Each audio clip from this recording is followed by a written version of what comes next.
This month, for Filipino American History Month, we take a look at the life of philanthropist and community activist Mrs. Loida Lewis. She used to run a multi-billion-dollar company and was one of a handful of Asian women to run a Fortune 500. And while she may be retired from the day-to-day business of running a major company, we found she's keeping very busy.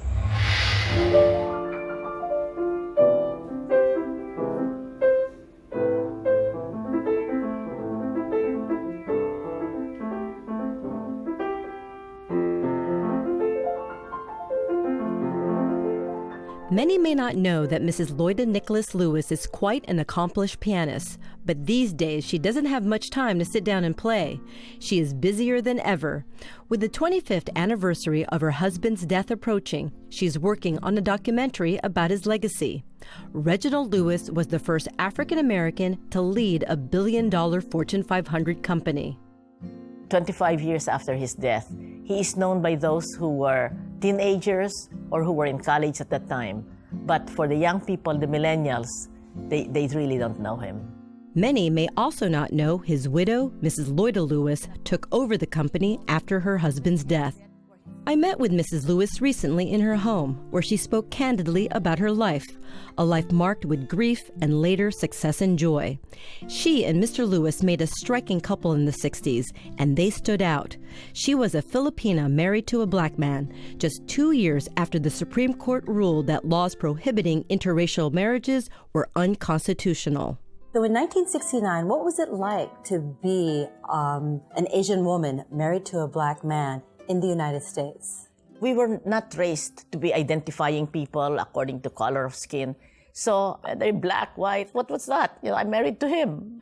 So I never felt discriminated against, either in the black community or in the white community. How about in the Asian community? Asian community, yes. I know Filipinos are racist, so I very seldom attended a Filipino affair with him because I know that, I don't want him to be disrespected.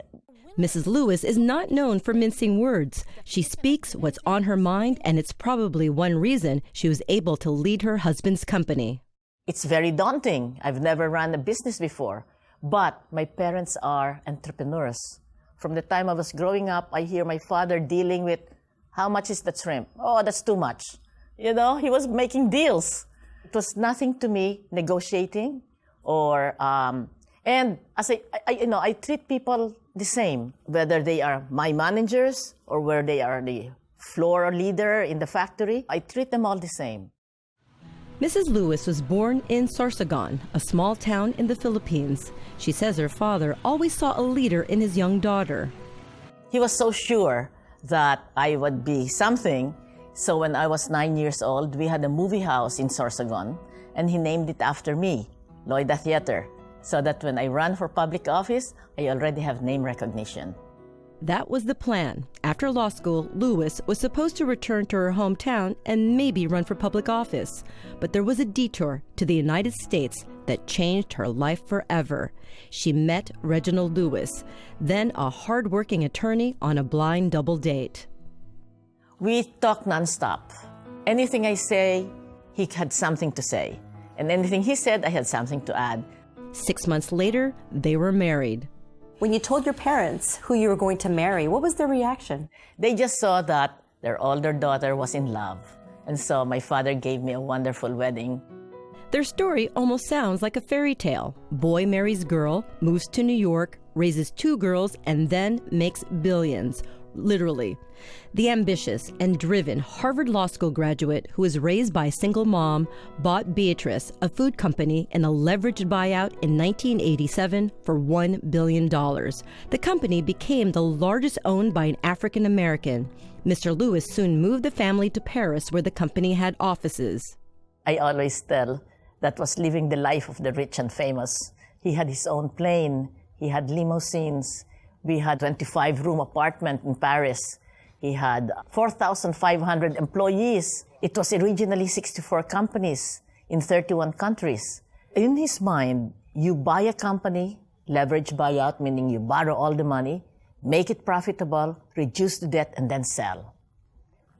But 5 years later, he was diagnosed with brain cancer. And 6 weeks later, he died. So that was totally the toughest, the darkest night of my soul. Mrs. Lewis mourned for 1 year. Then, despite pushback from some of the investors, she took over as CEO of Beatrice. Her first task was to cut costs. She's credited for helping to navigate the company after her husband's death before selling it off in 1999. After stepping down as chairwoman and CEO, she continued to run the Reginald F. Lewis Foundation. She is also a co-founder of the civil rights organization, the Asian American Legal Defense and Education Fund, and she is a big campaign contributor to minorities and women in public office, including New York Senator Kirsten Gillibrand. We are the captain of our destiny. So, as much as we can, let's do what we can do to right a wrong. And she's a proud mother and grandmother. They are my pride and joy because they have been able to graduate cum laude from Harvard. With the 25th anniversary of her husband's death coming up, she wants to ensure his accomplishments are not forgotten. How do you want the world to remember Mr. Lewis? Reginald Lewis. He was young, gifted, and black, and ambitious, and tenacious in what he wanted to do. And so he reached his dream. For Asian American Life, I'm Ernabelle DeMillo.